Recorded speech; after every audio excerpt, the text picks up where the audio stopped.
Why do we pretend that being harmless is noble? Why do we praise the one who avoids conflict, suppresses anger, and swallows their truth just to keep the peace? Let me ask you something, and answer it honestly. If someone tried to take what's yours, disrespect what you built, undermine who you are, could you stop them? Could you rise? Or have you spent so long being nice, soft, agreeable, that you no longer remember what it means to fight? You should be a monster. Not the reckless kind. Not the kind that harms for sport or feeds on control. I'm talking about the kind of monster who has mastered their darkness, who has trained their edge, who has made peace with their strength, and doesn't need to prove it to anyone. That is power. That is discipline. That is protection. You've been told that strength is scary, that aggression is wrong, that standing up and showing your teeth makes you the villain. But here's the truth. If you cannot bite, your bark means nothing. You don't earn respect by being the most agreeable person in the room.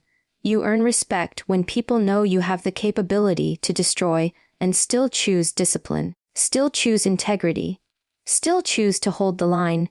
We live in a world that respects the dangerous. Look around you. The people who command the room, they don't do it with passivity. They do it because you can feel it in them. That under the calm exterior is a fire that will burn down any lie, any attack, any disrespect. Being a monster isn't about being feared. It's about being prepared. You have to be willing to go to war for your peace. That doesn't mean being reckless. It means being trained. Emotionally, mentally, physically. It means not waiting for the world to hand you permission to be powerful. It means becoming so secure in your strength that you don't need to posture or shout. You just know, and they feel it. You want to protect your boundaries. Be a monster. You want to defend your values. Be a monster. You want to lead with impact, walk into rooms with presence, love with courage, and never ever be someone's puppet. Then be a monster. Because I promise you, life will test you, people will try you, environments will challenge you. And if you don't know how to handle yourself, if you don't have the capacity to push back, to say no, to stand still when the world tries to shake you, then your kindness will be used against you. Your softness will be manipulated, and one day, you'll wake up realizing that being harmless didn't save you.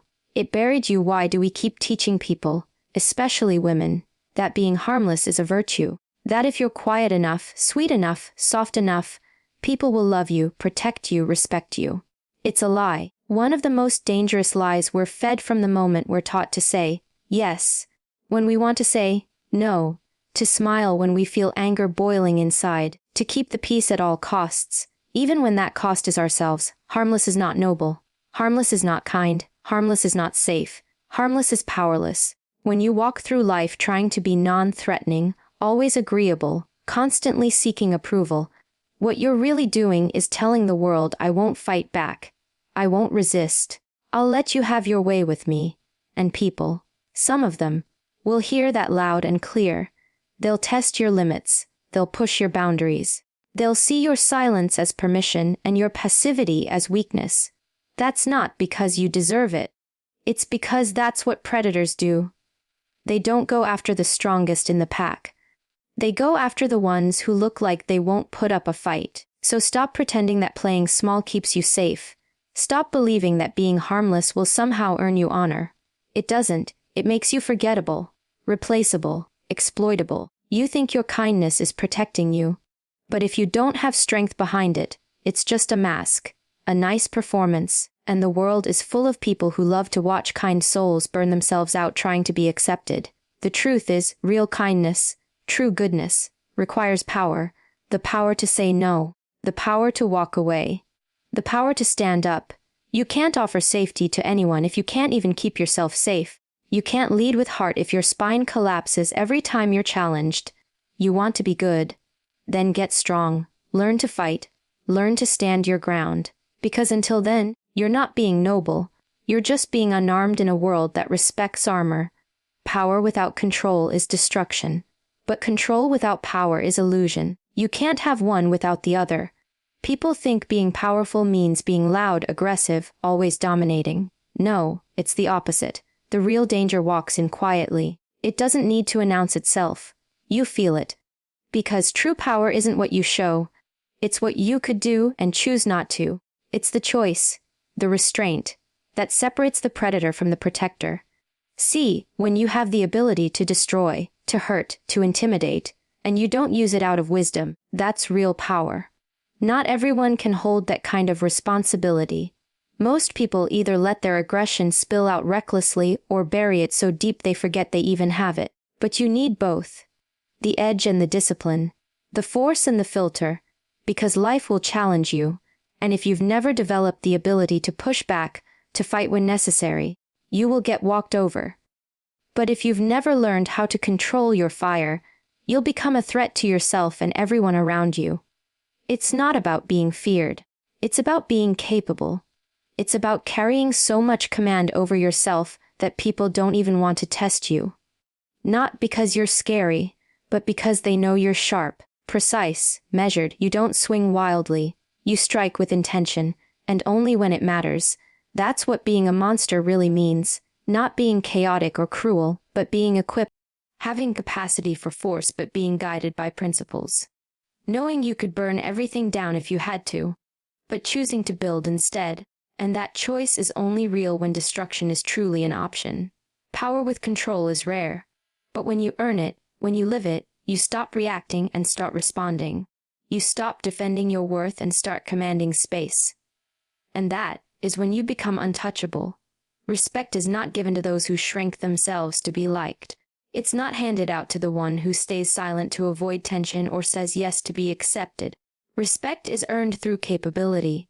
People may like you for being kind. They may appreciate you for being helpful, but they respect you when they know you can hold your own. They respect you when they sense that beneath your calm is control, beneath your smile is strength, and behind your silence is someone who chooses not to be provoked. Not because they can't be, but because they don't need to prove anything. The ones who command respect in this world, they're not always the loudest in the room. They're the ones who walk in and everyone straightens up. Because their presence speaks before they do. And that presence doesn't come from charm or performance. It comes from capability, from knowing that if push comes to shove, you're not folding, you're not backing down, and you're not afraid to go two with anyone who challenges your boundaries, your values, or your truth. When people know you can't be manipulated, that you won't be guilted, that your yes means yes and your no means no, that's when they respect you. When you've done the work to build yourself, to train yourself, to master yourself, your words carry weight. You don't need to shout to be heard. You don't need to explain yourself 100 times. Your energy tells them who you are, and they listen. You want to be respected in your career, become competent. You want respect in your relationships. Set boundaries and enforce them. You want respect from yourself. Stop betraying your instincts just to keep the peace. Respect isn't a handout. It's earned through the consistent demonstration of who you are under pressure. Be someone who people know is capable. Capable of saying no. Capable of walking away. Capable of protecting what matters.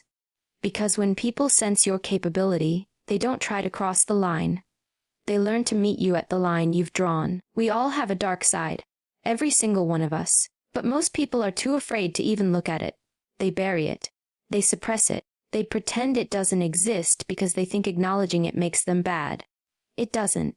It makes you honest. And honesty is where your real power begins. If you don't face your own fire, if you don't get intimately familiar with the parts of you that are angry, jealous, competitive, aggressive, then those parts will control you from the shadows. You will explode when you're pushed too far. You'll break down when someone crosses you. And you won't understand why, because you've never looked those parts in the eye and said, I see you, and I own you. You want to be strong. Then stop running from your edge. Stop trying to be perfect and start being complete. The darkness in you, it's not something to destroy. It's something to train, shape it, refine it, learn how to use it without letting it use you. That anger, turn it into boundaries. That fear, turn it into strategy. That aggression, channel it into your discipline, your drive, your decisions. The most grounded, powerful people I've ever met. They're not the ones who act like they've never felt rage or fear. They're the ones who faced it, dissected it, understood it, and command it. Because when life comes for you, and it will, It's not your charm that will save you. It's not your politeness or your willingness to please. It's your edge, your grit, your fire. And if you've never trained those parts, if you've denied them your whole life, you won't be ready. But if you've done the inner work, if you've stepped into your shadows and made them your allies, then nothing can catch you off guard. You'll stop flinching every time life hits hard. You'll stop letting others decide how much space you're allowed to take up. And you'll finally move through the world with a quiet, unshakable force. Not because you've become someone else, but because you finally accepted all of who you are. Discipline is the highest form of power because anyone can react. Anyone can lose their temper. Anyone can say whatever comes to mind when they're angry, afraid, or frustrated. That's easy. That takes no strength at all. What takes real strength is being able to feel every single one of those emotions and not let them control you. What takes power is being able to hold your ground without exploding, to keep your mouth shut when every part of you wants to scream, to take action with purpose, not impulse. That's what separates the average from the elite. That's what makes you dangerous in the right way. You want to know who really wins in life. Not the loudest, not the most emotional, the ones who can stay centered when chaos erupts around them. The ones who can choose their response like a weapon. Precision over panic. Intention over impulse. If you can't control yourself, someone else will. Your emotions will. Your environment will. And when you hand over that control, even for a second, you're no longer powerful. You're reactive, predictable, weak. Discipline doesn't mean you don't feel. It means you don't let your feelings decide for you. And that takes training, mental, emotional, physical. You don't build that kind of control overnight.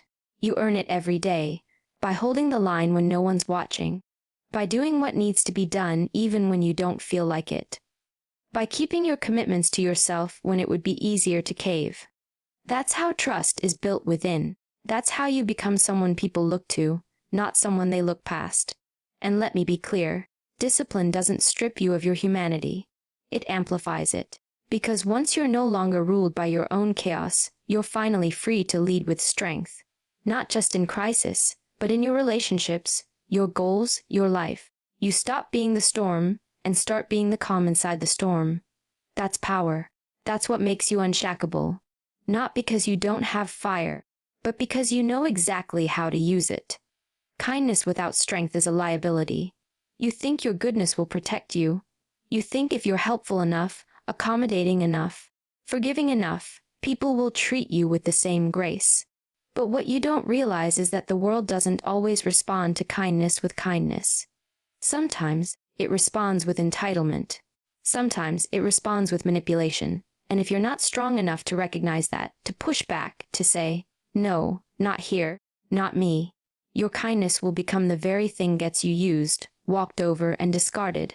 This is the hard truth nobody wants to say out louding. If you don't have power behind your kindness, it's just weakness in disguise. And weakness isn't noble, it's not humble, it's not sweet. Weakness is dangerous, because it invites the wrong kind of attention. It signals to people who seek control that you are the perfect target. You'll say yes even when it hurts. You'll stay quiet even when you should speak. You'll give more than you can afford to give, because you've been taught that sacrifice equals love, equals loyalty, equals being a good person. But what does it cost you? Your peace, your dignity, your self-respect. You keep telling yourself you're doing the right thing, being nice, being forgiving, being patient. But let me ask you something. Who's protecting you while you're busy protecting everyone else? Who's standing up for you while you're keeping the peace? If the answer is no one, then that should be your wake-up call. Your kindness has become your cage, and the worst part, you built it yourself. You see, there's nothing wrong with being kind. I want you to be kind. I want you to have compassion, empathy, patience, love. But I want those things to be backed by something solid. I want your kindness to come with a backbone. I want your heart to beat beside a spine made of steel. Because when you have strength, your kindness becomes intentional. It becomes choice, not obligation. And that's what makes it powerful. That's what makes it real. Too many people are performing kindness from a place of fear, afraid to offend, afraid to be judged, afraid of being seen as too much, too cold, too assertive. So they dilute themselves, they pull back, they make themselves smaller just to be accepted. But in doing that, they lose the very thing that would earn them respect. And let me tell you something. Being liked isn't the same as being respected. People might like your kindness. They might appreciate how easy you are to deal with. But deep down, they don't trust it. Because they can feel you're afraid. They can sense you're giving to avoid conflict. And people trust strength. They follow it. They remember it. You want your kindness to matter? Make it fierce. Make it solid. Make it something you own, not something people take. Because when your kindness comes from strength, you can say no without guilt. You can set limits and still care. You can walk away and still wish someone well. That's not weakness. That's maturity. That's self-respect. That's power. But you don't get there by wishing for it. You get there by building it. You have to train yourself, emotionally, mentally, physically. You have to teach yourself to stop apologizing for taking up space. To stop explaining yourself just because someone else is uncomfortable. To stop guessing your own intuition just because it contradicts what someone else wants from you. You need to develop the courage to say, I can love you and still protect myself. I can help you and still set a boundary. I can care, but I will not be your doormat. The people who really value you, they won't be offended by your strength. They'll be drawn to it. Because it means you're real. It means you're not performing. And more importantly, it means they can trust you. Because someone who can protect themselves can also protect others. Someone who has boundaries is someone who's emotionally safe to be around. Someone who has strength doesn't need to manipulate, guilt trip, or beg. They stand in truth. And that is rare. You're not here to be liked by everyone. You're here to be true to yourself. And sometimes that means being misunderstood. Sometimes that means people will call you cold, rude, arrogant. Because you stopped people pleasing. Because you stopped living in fear of someone else's opinion. But that's the price of self-respect. That's the price of power. You stop being available for everything and everyone, and you start being loyal to yourself. You stop giving just because someone asked, and you start asking, is this healthy for me? Is this aligned with my values? Is this relationship reciprocal, or is it draining me? This is where a lot of people struggle, especially those who've built their identity around being the helper, the giver, the peacemaker. The moment you say no, you feel guilt. The moment you set a limit, you feel selfish. That's not guilt, it's conditioning. You were taught to tie your worth to your ability to give endlessly. But let me remind you, martyrs don't change the world. Strong, grounded, self-respecting people do. And you don't get there by sacrificing your well-being for everyone else's comfort. I want you to understand this deeply. Your strength protects your kindness. Without it, your goodness is open to abuse. Without it, your empathy becomes a weapon others use against you. You want to live a kind, meaningful life, then build the kind of strength that keeps your soul intact while the world tries to pull it apart. And strength doesn't always look like toughness. Sometimes it looks like walking away from people you love because they've shown you they can't love you back with respect. Sometimes it looks like saying no to things that once defined your identity. Sometimes it looks like letting others down so you can finally stop letting yourself down. That's the strength I'm talking about.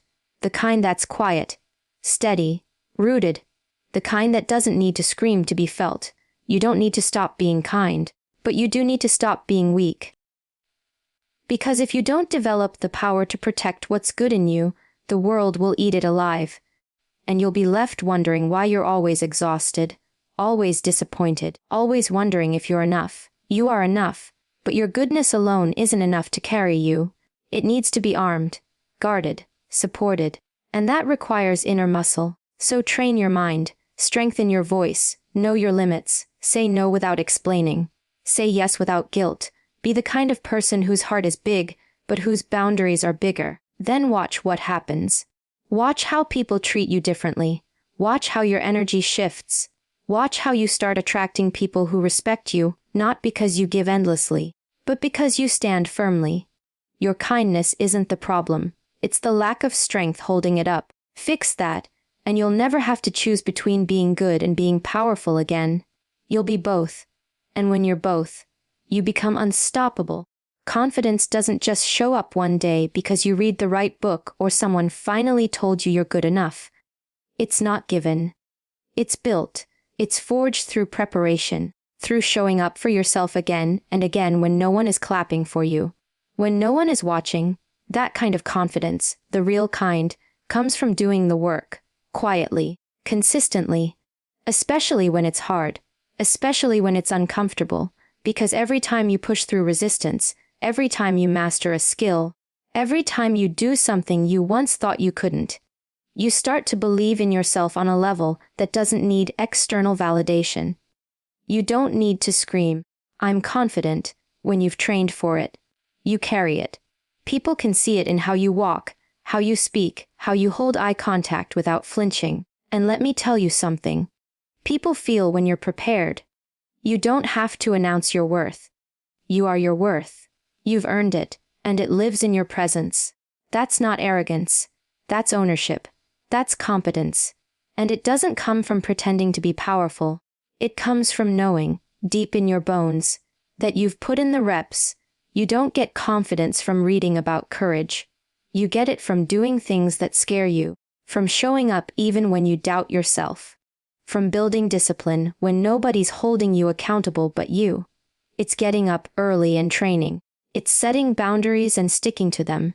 It's walking into rooms you used to shrink in and deciding you belong, not because someone said so, but because you've done the work to know so. Confidence is quiet because it's not performance. It's proof. And when you've got the proof, when you've trained, prepared, studied, built your mental and emotional muscle, your presence does the talking.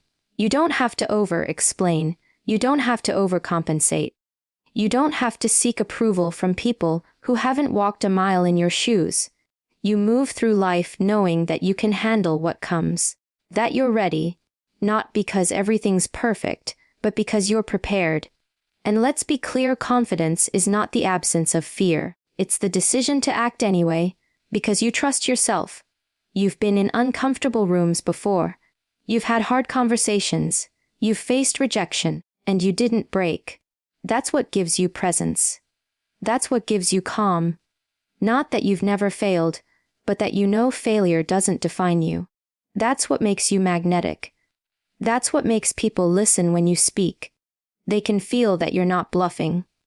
You've been through the fire. You've done the hard things. You didn't run. So if you want confidence, don't wait for someone to hand it to you. Don't wait to feel ready. Don't wait for the perfect moment. Train, build the habits, do the reps. Keep the promises you make to yourself. That's where the power lies, in your preparation. In knowing that even if the world doubts you, even if no one backs you, you can back yourself. Because you've earned it. And when that happens, everything changes. You stop asking, "Am I enough?" and start deciding, "This is who I am." You stop chasing validation and start attracting respect. Not because you demanded it, but because you embodied it. Confidence isn't a feeling. It's the result of knowing, without a doubt, that you're capable. And that kind of knowing only comes through doing. So do, train, prepare, own it. Because no one can take away what you've built inside yourself. And that is where the real power lies. If you can't protect yourself, you can't protect anything. Not your peace, not your values, not the people you love. We're raised to think that being a good person means being soft, being passive, being endlessly patient.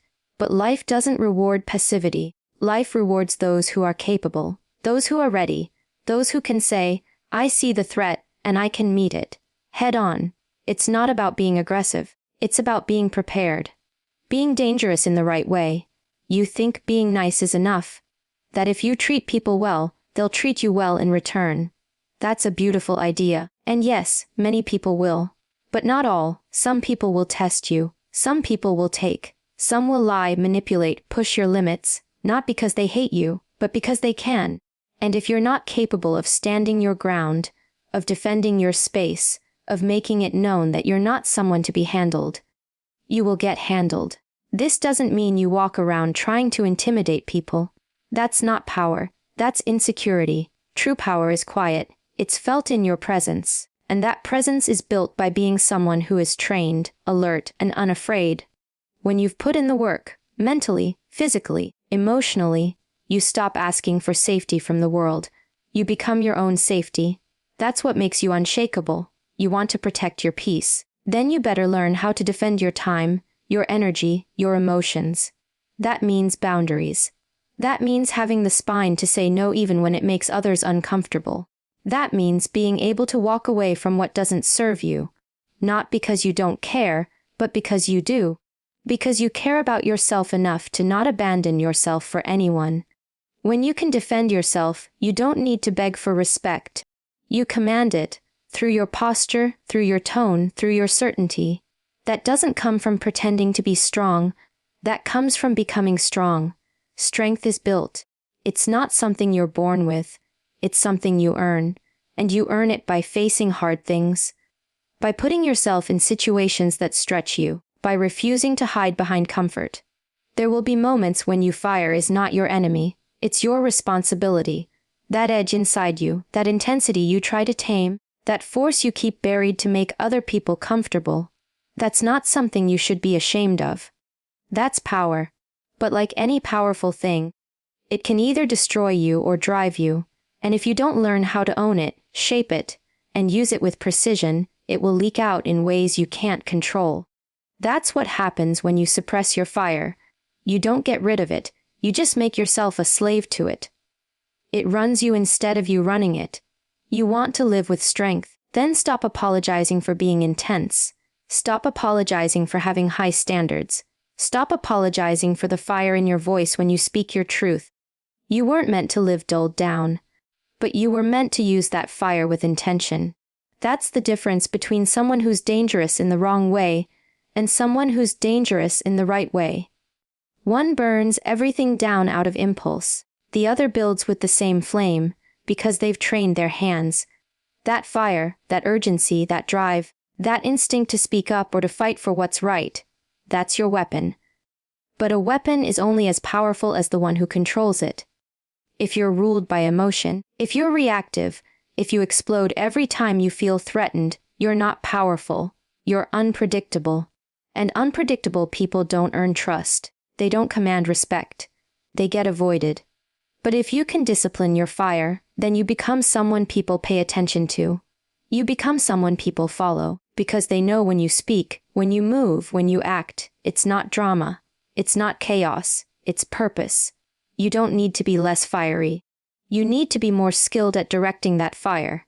You need to recognize when it's time to step forward, and when it's time to wait. When it's time to stand still, and when it's time to strike. And that only comes from self-awareness, from doing the inner work, from asking yourself, is this my emotion, or is this my instinct? Is this reaction about power, or is it about fear? People think self-control is cold. It's not, it's focused. And focus is what separates the ones who burn out from the ones who rise. That fire inside you, when you use it with precision, it becomes clarity, it becomes presence, it becomes leadership. And when you lead with fire that's disciplined, you don't just protect yourself, you ignite something in others. Something real. Something strong. Something that reminds people what it looks like to own your truth without becoming a wrecking ball. So stop hiding your edge. Stop pretending that your intensity is a flaw. It's not. It's your core. But it's up to you to shape it into something that builds rather than destroys. Into something that speaks with impact instead of noise. Into something that says, I've been through the fire, and now I am the fire. The most powerful person in the room isn't the one yelling. It's not the one pounding their chest or demanding attention. It's the one who can destroy you and chooses not to. It's the one who could cut deep, expose everything, break the table in half if they wanted to, but instead sit still, calm, collected. That's real power. That's the kind of monster the world needs. Not someone who seeks chaos, but someone who can walk through it untouched. Someone who doesn't crave control but refuses to be controlled. Someone who can choose peace not because they're afraid of war, but because they know exactly what they're capable of if pushed too far. That level of discipline. That's what makes you unstoppable. Because when you know your own strength, when you've faced the darkest parts of yourself and made them your allies, when you've trained your instincts and sharpened your thinking, you don't go looking for fights. You don't need to prove anything. You don't need applause or permission. You are your own security. You are your own force. And with that kind of internal power, peace becomes a choice, not a retreat. Too many people chase peace by avoiding problems, by staying quiet, by letting things slide. That's not peace. That's self-abandonment, and it always comes with a cost. But when you've become someone who is fully capable of going to battle, someone who's prepared, someone who doesn't flinch when things get hard, you can stand in the middle of the storm and choose calm. That's the difference. You're not avoiding the fight. You're simply not owned by it. It takes work to become that person. Work most people don't want to do, because it's not glamorous. It's lonely. It requires discipline when no one's watching. It requires confronting your patterns, mastering your reactions, taking full ownership of your choices. It means facing yourself, completely. But once you do, you become a force. You stop asking for peace from the world, and you start being the peace in the room. And not because you're soft, but because your strength is so real, so deeply embedded, that you don't need to use it to be known. That's what people feel when they're around you. That stillness, that certainty, that unshakable presence. You're no longer swayed by opinions. You're not triggered by every challenge. You're not living in survival mode. You've stepped into power, not the kind that dominates, but the kind that liberates. And you didn't get there by being passive. You got there by being a monster who trained every part of themselves to serve, not destroy. The world tells you to be kind. Yes, be kind. But let your kindness come from a place of strength, not fear. Be soft, but not because you're weak. Be soft because you know you can be hard. Be loving, but not because you're desperate to be loved. Be loving because you choose to give love from a full place, not an empty one. When you have that depth of control, you become someone who can move mountains with a whisper. You become someone who can protect without attacking, lead without shouting, and walk away without shrinking. That's who you were meant to be. Not someone who plays small to avoid tension, but someone who stands tall in their truth, because they've earned every inch of it. You should be a monster. Not to bring chaos to the world, but to ensure that no one else can bring it to you. Because a person who's capable of destruction but chooses peace is not only strong, they're untouchable. So don't waste another moment trying to be harmless. Don't shrink yourself to fit someone else's comfort. Don't dim your fire to make others feel safe. The world doesn't need more passive people. It needs people who are strong enough to carry their power with discipline. Who are kind without being weak. Who are fierce without being cruel. You should be a monster, not the kind that brings destruction, but the kind that commands respect, protects peace, and never has to raise their voice to prove their worth. Because when you own your strength, when you train it, control it, and lead with it, you become the most powerful kind of human. Not the one who avoids the storm, but the one who is the storm, measured, prepared, and completely unshakable.